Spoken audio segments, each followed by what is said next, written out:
Well, tonight we have three wonderful producers, and they're just going to be talking about, obviously it's a television-focused panel tonight, since we've got a great pilot showcase coming up afterwards at 7:30.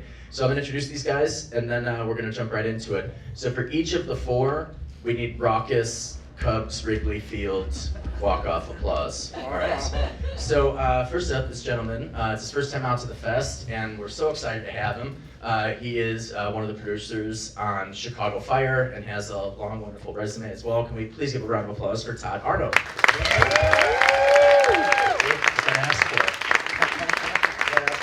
I should be a producer. No, I'm just kidding. Next up, this woman was a producer on the Oprah Winfrey Show for a lot of years. Still executive producer of Celeb TV as well. Loud round of applause for Marci Hughes. Next up, this fine gentleman. He had so much fun last year, he was nice enough to come back this year, so we're so grateful. This show, Empire, seems to be doing pretty well on Fox. We have two big hit shows here in Chicago, and we've got producers here from both of them. This gentleman is co-executive producer of Empire. Round of applause for Loucas George.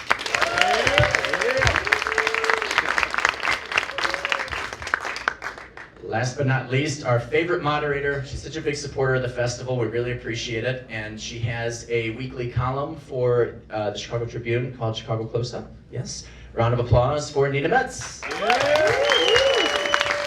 fun. Here you go.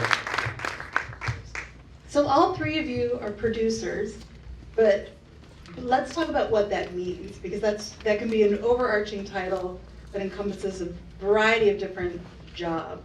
So give me a sense. In television, oftentimes producer is a title that sort of indicates a writer who's reached a certain senior level, but it can also mean something else. Tell me what you guys do. Loucas, let's start with you. As a producer, give us a sense of what your job entails on Empire. I often say I'm the money producer, I guess. I sort of sit between the studio, protecting the studio from the creative people so they don't spend all their money and go crazy. And I protect the creative people from the studio so they don't make a garbage show because all they care about is money. And I sort of sit between that and deal with all of that on an ongoing basis. Are you involved in the creative decisions as well, or is it more sort of a negotiation between each side? Oh, everything's a negotiation. And yeah, you have to be. I mean, everything is creative. Everything we do, how much money we spend, how many, where we spend the money, everything is. Which cast we're going to hire, how much they cost, all of that is involved. So it's all a matter of different levels, and everything's a negotiation. When a show is in its second season and it's coming off a very successful first season, do the stakes, do you think, feel higher amongst people working on the show, or is there a little more flexibility? Is there a little more money to play with? What is it like? All of the above.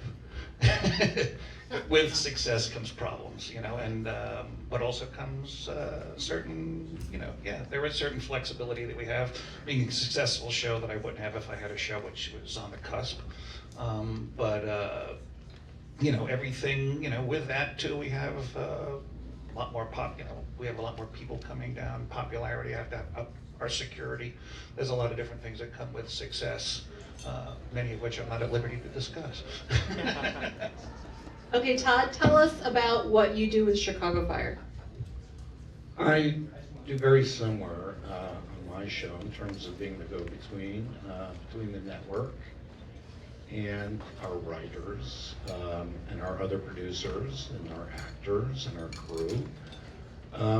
Primarily what I try to focus on is to help shape the script so they can fit within the box that we have, and so that we try to figure out, obviously our show has a lot of action, but when you really boil down the 43 minutes of each of our episodes, the action probably is less than maybe 4 minutes, 5 minutes, but yet we'll spend, of 9 days, we'll spend roughly 4.5 days shooting them. So it's a matter of trying to kind of fit in the box. Our sweet spot is our action, that's our act break, so meaning that in our typical 43-minute show, will break for commercial in the middle of some action sequence. So it's a matter of trying to find enough time and money to do all the drama, because many people watch our show for the characters, and then some people watch our show for the action. So it's really doing a dance, 22 times a year. Are the stunts and the action sort of among the biggest line items on the budget? In the below the line, yes, certainly. Special effects, stunt, construction, yeah, that's the primary area that we spend money. Okay, Marci, give us a sense of Oprah's show is infamous for being an incredible place to work as a producer. Give us a sense of what you did, what kind of segments you worked on, what your responsibilities were. So for me, it's a little bit different because I wasn't scripted. So really as a producer, we started from casting, like calling people. I probably talked to 100 people for every one person we actually booked on the show. Getting to know their stories. I was almost like a psychologist, which was kind of cool, but I also have a little PTSD sometimes too. But then like going from casting those people and meeting them and getting the stories and finding how to give that to Oprah when she never delved into their stories before. So it was all very natural on set, which is probably why she was so successful and the show was so successful. But we would book, I'd go out in the field and shoot with them, whatever that may be. I did everything from makeovers. I produced with Dr. Oz. I like to say I'm kind of a doctor. I just produced one on TV. But I know all kinds of things. I know how to get hog hearts and how to, like the crazy things we would have to find for that. I spent 2 months cleaning up a hoarder house that I did more cleaning in that place than I have ever done in my life. How to we did everything. We were so hands-on.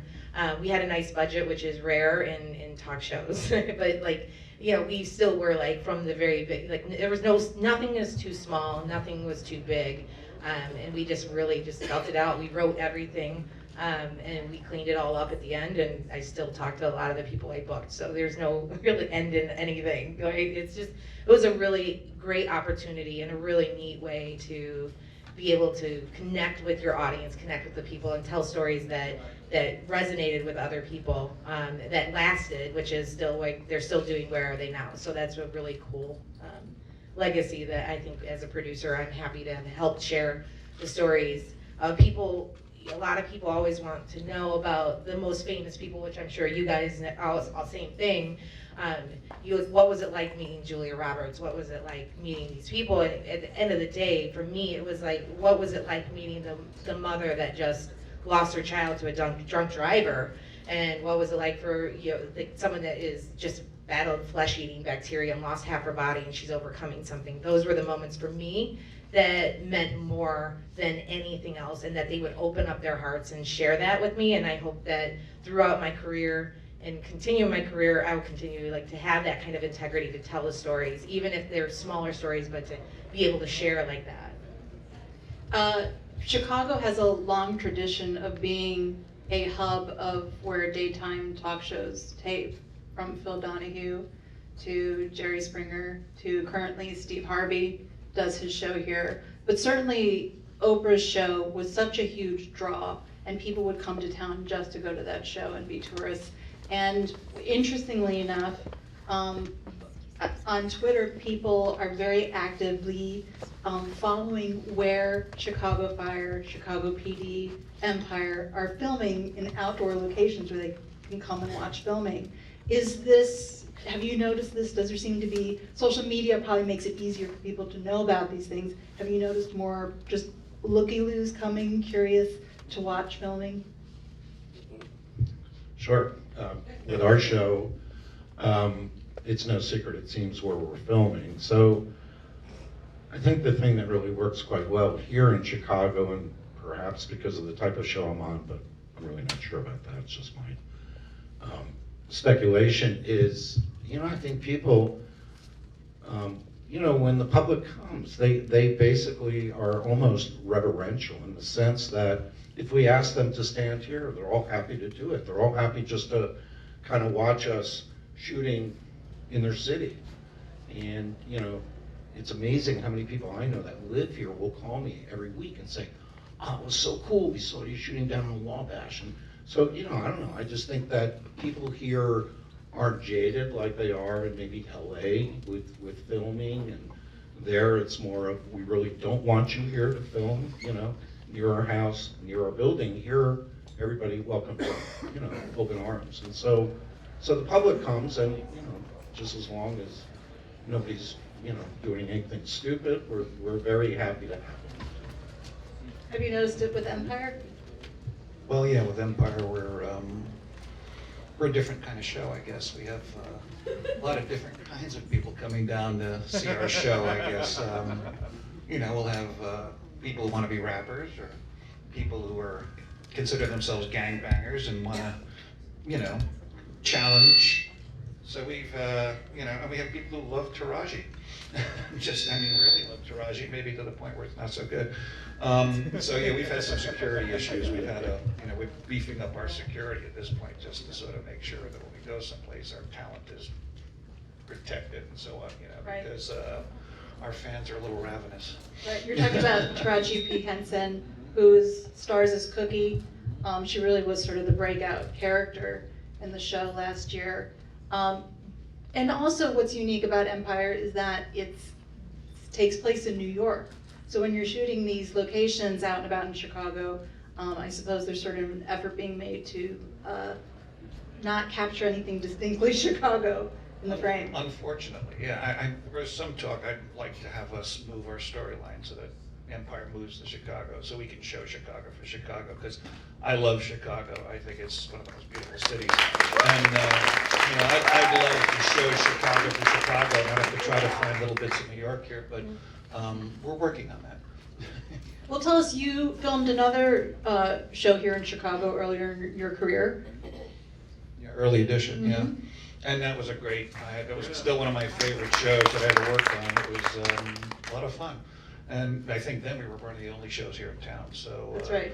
It was special in a way, and I used to get lost in Chicago all the time and then go to my location people and say, we have to shoot this. I just drove by this thing and it was unbelievable. We have to shoot there. So I miss that, and I have a lot of the people who worked on Early Edition with me back on Empire. And Oh, wow. so it's like being back with the family again. But you're right, that was really prior to when the incentive was in place. It was a really, it's a pretty robust film and television scene right now in Chicago, and this was prior to that. So you're right, you were one of the only TV shows in town at the time, probably. Yeah, we were. There were a lot of movies that would come in after we were here. It seemed like then all of a sudden these movies wanted to come in and Yeah. take away our people or things. But no, I had a great time. I did 4 years here with that, and I had, like I said, a great crew, and a lot of them are with me again right now. And I love being back in Chicago. Okay, so let's talk turkey about TV pilots. From your perspectives, having done this, being seasoned, in your sense, what are some of the key ingredients that make a pilot work or sort of make it stick or get people interested in even committing to making a pilot at the studio level? Well, it's interesting. I've had a couple of pilots picked up, which I'm proud to say. But, it's different. I'm just learning about this pilot program here with what this is in terms of the studios getting people to make pilots with their own money and then looking at them, and I think it's interesting. But, I've always, I think pilots are a lot of people don't realize that they're totally different from television series per se. A pilot, you get the same amount of time, whether it's 43 minutes or 60 minutes, depending on whether you're network or cable. And you have to, in that time frame, you have to introduce all your characters, which you don't have to do in later episodes. People have already gotten to know who those characters are, but you have to introduce them all in a pilot and have people come to like them or dislike them, whatever you're trying to do. And you have to do that all within a framework in which you're telling a story that someone's going to want to come back to the following week, and sort of, so that at the end of this story, they feel hungry, they want to come back and see this. You need that little hook at the end that's going to make somebody say, oh my God, what's going to happen next? So, you have to not only, develop your characters and introduce them, but also the idea for your story, the environment that you're putting out, the plot line you have to do. So it's a sales piece, really. So, that's why, where we might have 8 or 9 days to produce an episode, a pilot usually gets 14 or 15 days and a lot more money. Because it is a sales piece, and it's, you know what, if you spend the money for a pilot and it doesn't get picked up, it's all wasted. So it's really important that you put it all out and that everything's on the screen, and you know, and get the pilot picked up. Because if the pilot gets picked up and I'm a little bit over budget, I'm good, you know. But if the pilot doesn't get picked up and I'm under budget, I'm bad. You know, that's what the whole thing is with pilots. I think, you know, I think pilots, you need to make sure you have all of those elements in a pilot if a pilot's going to sell. You know, you have to introduce your characters, introduce the story, introduce the environment, and you have to have a hook at the end. Todd?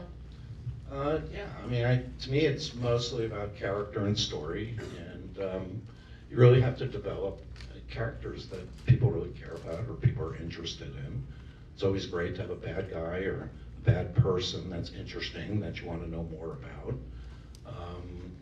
You know, also it's interesting with networks primarily, and this is slowly changing, but mostly they do their pilots in March. So they're all casting from the same talent pool.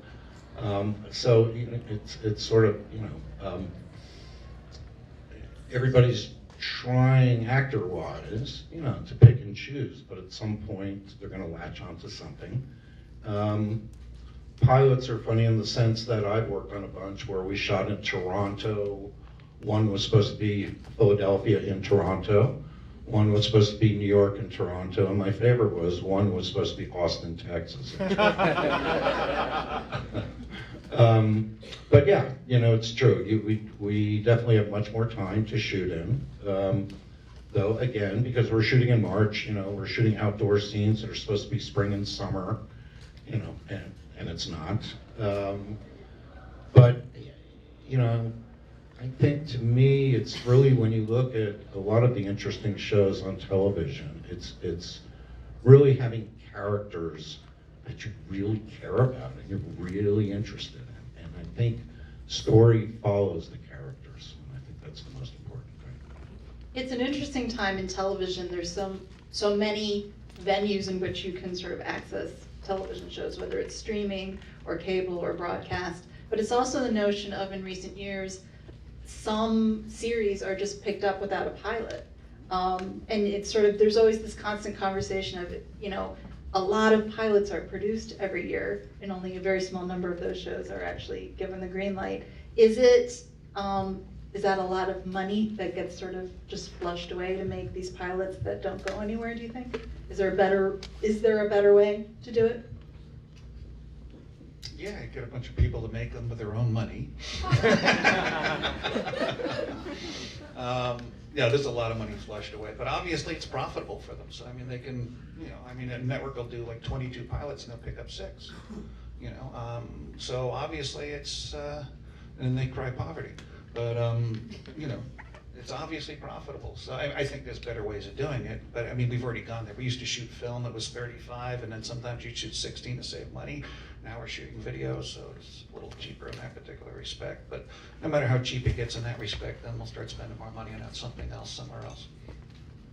I think what's interesting on my show is 2 years in a row, we tried to launch a Chicago Med show sort of as a backdoor pilot as one of our episodes. So the first year we did it, it didn't get picked up. Last year we did, as part of episode 19, we introduced a world of Chicago Med and characters, and it's gotten picked up. So for the network, it was the greatest deal ever, because basically they funded one of their normal episodes of my show, and they kicked in some extra money, but it was a fraction of what they would have paid for a standalone pilot. So it's possible once they have a hit show, we're going to see more and more of that, I think. Well, interestingly, I just want to say that I did the OC, and when I was doing the pilot for the OC, we hadn't finished it yet, and they called up and they wanted us to send them a cut. And my advice was we shouldn't do it because, you know, they'd look at that cut and then we might not get picked up. As a result, we should wait until we give them the best product we can possibly give them. But, you know, my opinion did not prevail, and we handed them a cut, and as a result, we were picked up before we finished the pilot. So, you never know. Well, also, as I said, some shows just get picked up without a pilot, although I just read yesterday, so NBC was going to do a reboot of Coach, which was a TV show starring Craig Nielsen from late 80s, maybe? I forget when it was on. But they were gonna do a sort of reboot, and they shot the first episode and got a look at it and decided, nope, not gonna do it. Pulled the plug. Nobody watched it then.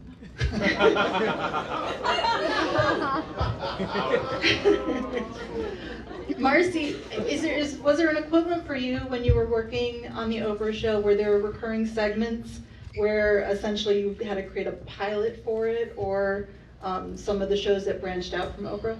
Ours was a little different.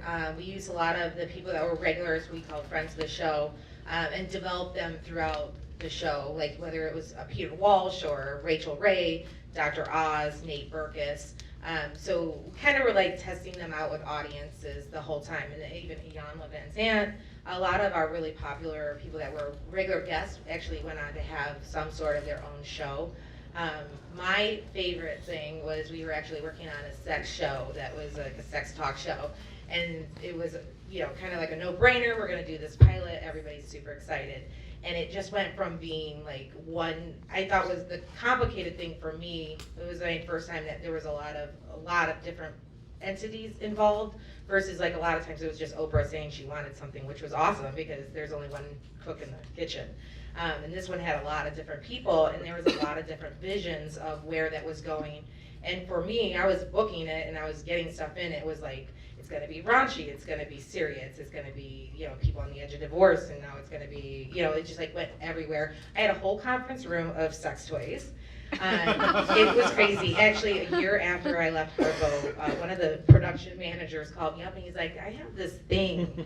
I think you sent it to your job and you left it here. It was like a massive sex piece of furniture. And I was like, I don't even know what you were, like, why would you think I brought this for you? And I'm like, I sent it to work. That seems like super crazy. But it really was like, it was an insane experience of like how to stay, I think what I learned from that was stay true to the intention and make sure that you have that clear vision as a producer, which isn't always possible when there's a lot of people involved, but like to try to keep that as clear as possible. And with Celeb TV, we actually worked on, I started last year at Celeb TV, and in the first month that I was there, we put together about a 30-minute pilot for Sony with probably $4,000 and just to like, it was like a run and gun. I literally did it almost by myself because that's what the staff was. And even with that, like, you know, it was well received. It didn't work out like in the way that we thought it was going to, but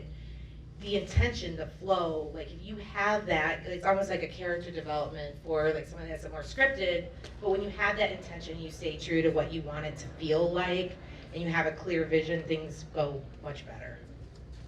I just want to say that this is a spoiler. I have an episode coming up. Can I have my prop master give you a call about that closet full of sex toys?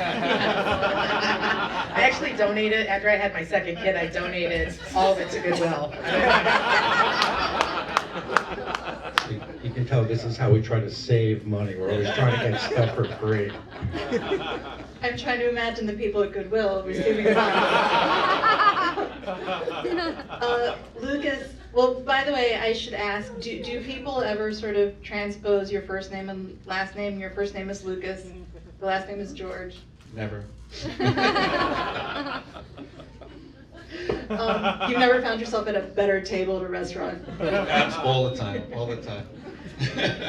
Let's talk about Empire, because one of sort of the moving parts that I'm sure makes it complicated is the music, which sort of is this element that's another complication, probably similarly for Chicago Fire, of the action and the stunts. You have to sort of build in extra time and sort of things like, give us a sense of how that works and what some of the challenges are of that. It's yeah, I mean, this is like, well, Nashville was another music show, and this is probably the third or fourth music show I'm doing. Yeah, it's a whole separate part of what we do. I mean, I mean, music people, of course, it's a whole separate industry, and there's a whole ethos to that. But yeah, I mean, I have music, you know, I have someone who just handles our music. So every time we have a song that we're going to do, I mean, the songs are picked and written. On Empire, we write our songs from scratch. So we're bringing in Timberland, and we're bringing in Neo, or somebody who's going to come in and produce them. But a lot of them are written by our artists themselves, because they actually perform all the stuff themselves. And then, their recording sessions have to be plotted and planned and scheduled. And They record them here in Chicago? we record them, yeah, here in Chicago at Periscope, which is right there. And it's a whole, then when we pick a song, then is this song going to be recorded live? Is it going to be playback? If it's going to be playback and it has a band involved, what instruments are involved? What musicians are going to be there? Where they're. Playback essentially means they're lip syncing it on camera. Yes, we would have recorded it in the studio, then we'll play it back as opposed to, and then sometimes what we're doing now is we do both playback and record. So we still have the ambiance, and the lip sync is better when we do it that way. So, yeah, it's become, and then there's so much, people flying in and flying out from different producers and so on and so forth too, and musicians, and trying to get, you have a lot of guests coming in, whether it's Alicia Keys or, Jennifer, Lawrence, and these people have to be brought in with sufficient time to be recorded and set up. Jennifer Lawrence? Not Jennifer Lawrence, I mean Jennifer Hudson. Hudson. I wanted Jennifer Lawrence, she looked nice. Actually, that's interesting though, because everything you've read about Empire this season is that there's a lot of really big names who are guest stars. Chris Rock, I'm sure you could list so many more. And what's been interesting is I think the show and the guest stars themselves have been able to sort of come in and out without really making much, drawing too much attention to themselves. Is that something you guys actively work at? Yes, we try. Yeah, obviously, everybody. Well, our stage is in the middle of, not in the middle of town, but yeah, no, it's better that way for us, especially too, we try to keep a lot of our plots, quiet and secret until after the show comes out. So we don't, we try to keep the social media to a minimum on the set and so on, that a lot of, pictures aren't going out, a lot of, the things that we'd have to worry about that would get outside, because a lot of, it doesn't take much. And, so many times I read about what's going on our set on these different magazines, and I'm just totally amazed, because who knew this? I didn't know. That would be me reporting that. Over the summer at the Television Critics Association meetings, there was some talk of, I don't know, down the line there being a spin-off of Empire. Is that something you know a little bit about, or what Yeah, can you Lee tell us? Daniels is working on that. Lee Daniels has 2 pilots coming out, and one of them is a spinoff of the show. That would conceivably, I know he has one show that would be in Atlanta, so that's not the spin-off from Empire. This would be something different. Do you think it would film in Chicago? I do. Yeah. With this, a similar sensibility of Chicago Fire and Chicago PD, meaning there can be crossovers and economies of scale perhaps with multiple shows shooting in one city? Yes. Yeah, that would definitely be the case. And that's sort of, in the works. Is there a big benefit to that as you see it, as a guy who's sort of looking at the bottom line? I think the benefit is more on the sort of creative side, in the sense that we have actors that live in 3 different worlds. So some of my actors will be in PD be on, we basically now with Chicago Med, we have cast, crossing over, and I think that audiences love that. For what I do in my team, it's a nightmare, because it means we have to schedule around almost 3 different shows. We also share sets, but it's sort of the part of, what's historically been successful for Dick Wolf, and so, it works. Chicago Med starts shooting in 2 weeks. So in our early episodes of this season, we're introducing a lot of their characters to sort of get their, foot on the ground, so to speak. Right. So what is the home base for Chicago Med? Is there an actual physical location in the city that's going to be the hospital? You really can't talk about that. But what I can say is they are building sets. Their exterior will be partially at the stage and partially a location, but it is a fictitious hospital. A secret location, because certainly people know where the real firehouse is that's on Chicago Fire, and the facade of the police station where the police is. So is there a similar, presumably? Yes, there is. That people find out about? all they'll have to do is go on the internet, and I'm sure it'll be up there if it's not up there already. Before I sort of let you guys off the hook, is there anything you can tell us about the upcoming season? You know, I can say for Chicago Fire, this is season 4 for us. Our action is bigger this year, if that's possible, and it is possible.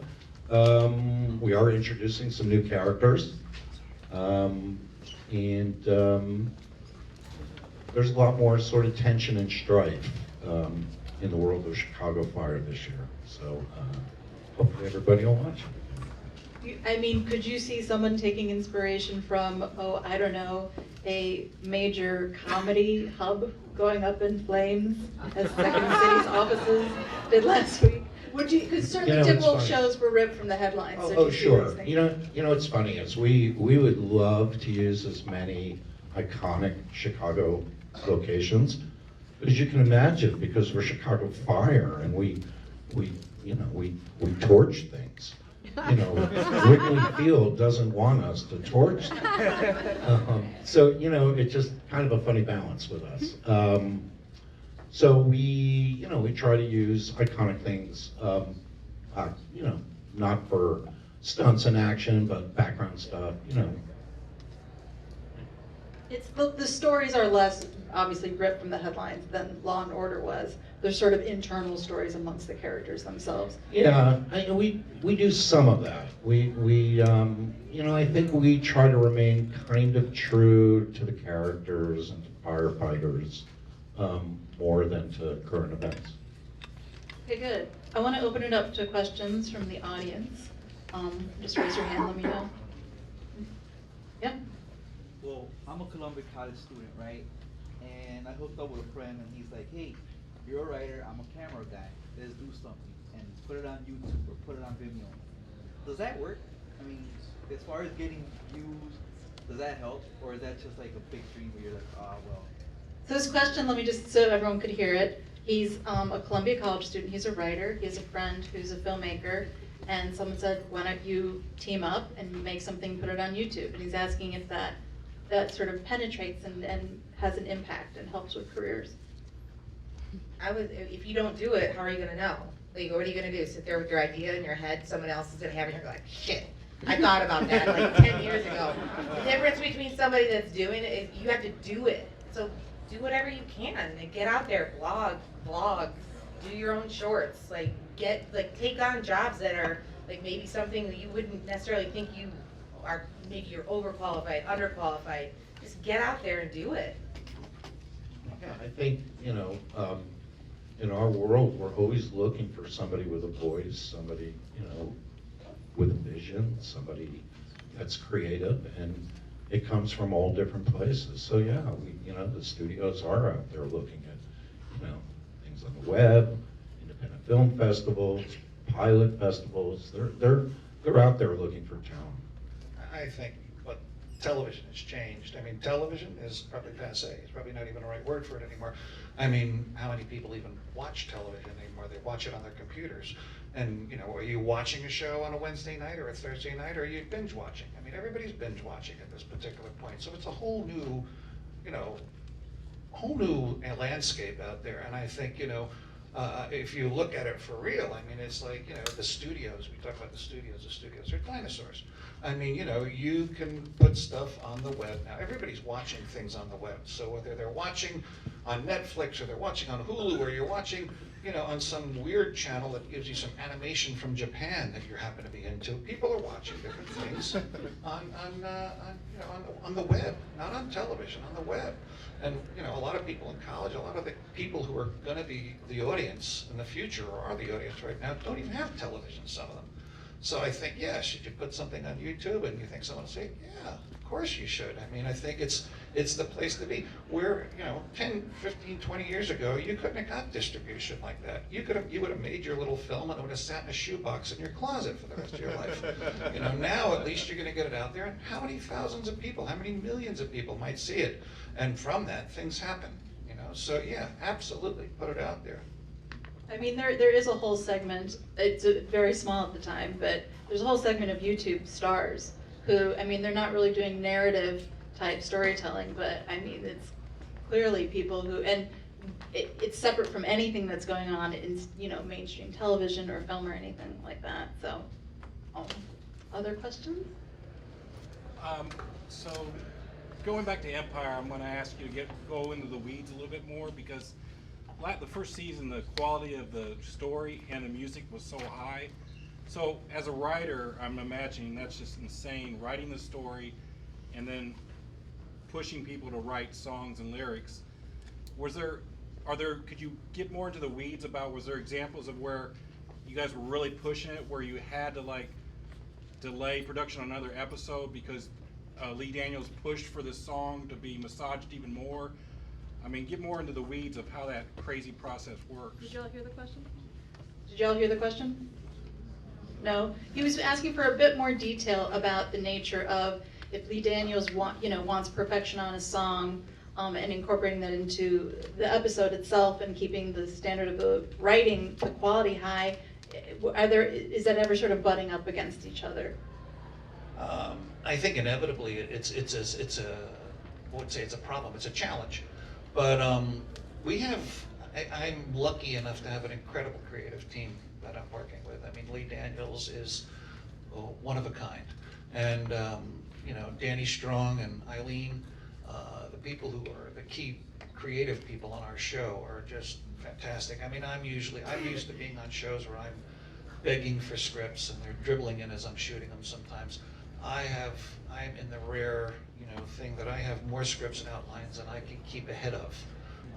So that kind of prep and that kind of work and that kind of cooperation between people, and I think, the push and pull between them creatively in terms of the music and in terms of the visuals and in terms of the story that we're doing is what keeps the show at the quality it's at. It's what keeps us where we are, I think. And if anything, I think we've managed, I'm always, having done series before and having, had the 4th, 5th year, we go out and hire all the cheap writers and the scripts fall apart.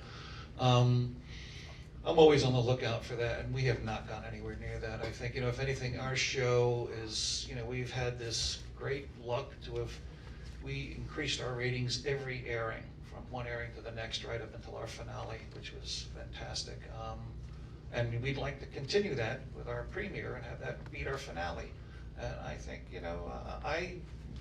looking at our show and the quality that we're putting out so far, and I think, even that we have a lot more music in the show this year, we have a lot more major talent in the show this year, but I think the stories have kept their integrity, and I think the talent isn't in there just being cameos, they've been weaved into the story properly, and I think it's, hopefully, our hopes are up, but I mean, we've had such great luck, and we've had such great ratings that I don't, I wouldn't, I'm not gonna hope for the impossible, but that happened every episode last year, so we'll see what happens again this year, but we'll see. Was there any example, real quick, of anything where there was sort of a hiccup of, it's not syncing up the timing of getting the music when you want it and the scripts when you want it? I am constantly dealing with that, in terms of whether the song is ready in time for us to have it out, or whether, the talent is there coming in, especially when you're dealing with musicians. They don't seem to have the same sense of time.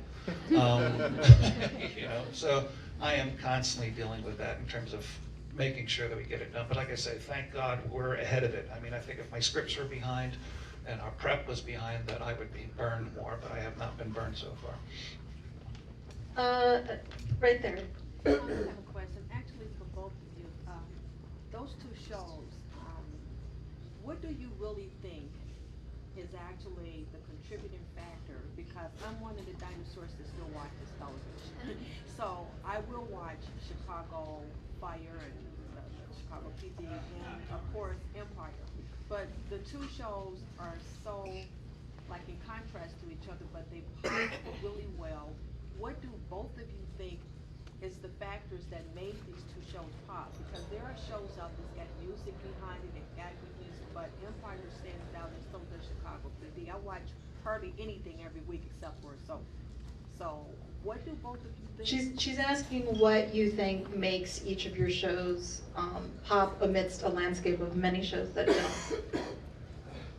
Well, for my show, I think, really again, I think the characters are very likable, they're very interesting. They have real life problems, and they're firefighters. It's not, you know, you know, it's not an opulent world. It's not a world of, you know, jets and you know, shiny cars and all that. It's sort of, you know, the average guy, and yet within that world, we tell interesting stories. So I think people like that, and I do think that people like the action. I think that we probably do the biggest action on network TV. You know, I don't think anybody really does weekly fires and, you know, crashes of cars, and, you know, people like that. So, you know, I think it's a combination of those two things. I think with Empire, well, one of the things is we have a fantastic cast. I mean, Taraji and Terrence and the others on our show are like fantastic actors. So I mean, I think they sort of, the characters that they play are very interesting. I think people love it. I mean, we're a soap, you know, let's face that. I mean, we're a drama, but we're a soap. But we're also a soap that tackles some very heavy social issues, you know, whether it's, you know, so many, I'm not even gonna mention them. But I mean, I think that's, that, and I think, you know, is one of the things, I mean, plus the music, obviously, on our show, and the scene, you know, the view behind the curtain of what happens in the hip hop world and what's going on with that world, which has not really been shown all that much. And I think our music is good. But I also think one of the things that also, like, why you watch and why other people watch and why the ratings go up as opposed to people binge watching is I've seen this birth of the social media. I mean, I've been to some of our Twitter parties, and you know, and it's like you're watching the show with 1 million people. I mean, everybody's just, you know, oh, did you see her do that, and go for it, and it's like you're sitting in a huge audience and everybody's yelling. Empire is a show made for social media. Yeah, and you know, and our talent is there, you know, tweeting back, and it's just, you know, you can't do that binge watching. You know, you have to watch the show when it comes out to be able to be, you know, sitting there with everybody else and tweeting with it and so on. And it's also like, I think people want to see it as soon as it comes out. They want to see the music, and they want to be able to talk about it when they go into work the next day. So that's the kind of thing that keeps people watching at the appointed time, as opposed to coming in later on. And you know, and that's one of the things that's changed too in the way things were. I mean, there was a time where if you had a series and it was very popular, but somebody tuned in on the 5th episode or the 12th episode, they had no idea what was going on, and it would be hard to hook them into the show. Where now, a lot of people hear about Empire, they haven't watched anything, they'll sit down and watch episodes, they'll watch the whole first season and come up to where we're ready, and now they're in. You know, they can come in to whatever episode we're at, they can join the show and not have missed anything, which is something new. And that's Right. only been within the last 5-10 years. We're gonna wrap it up, I'll just give you my opinion on this real quick. I think shows like Chicago Fire and Chicago PD offer something that you don't find that much on television anymore, which is kind of a meat and potatoes story, and I mean that in a good way. It's not a crazy high concept thing, and I think there's something really comforting and entertaining about shows like that. And if you look at the schedule, there's a lot of high concept, sort of, you know, complicated storylines. This is much more sort of like we're just telling stories about people who work together. I think something like Empire succeeds in large part because we've embraced the notion of music in television shows now, and I think something like American Idol has paved the way for that. So anyway, but I'm so glad you guys are here. You're gonna now watch a bunch of terrific pilots, but let's thank our panel for sharing. That was a big one. That was a big one. There we go.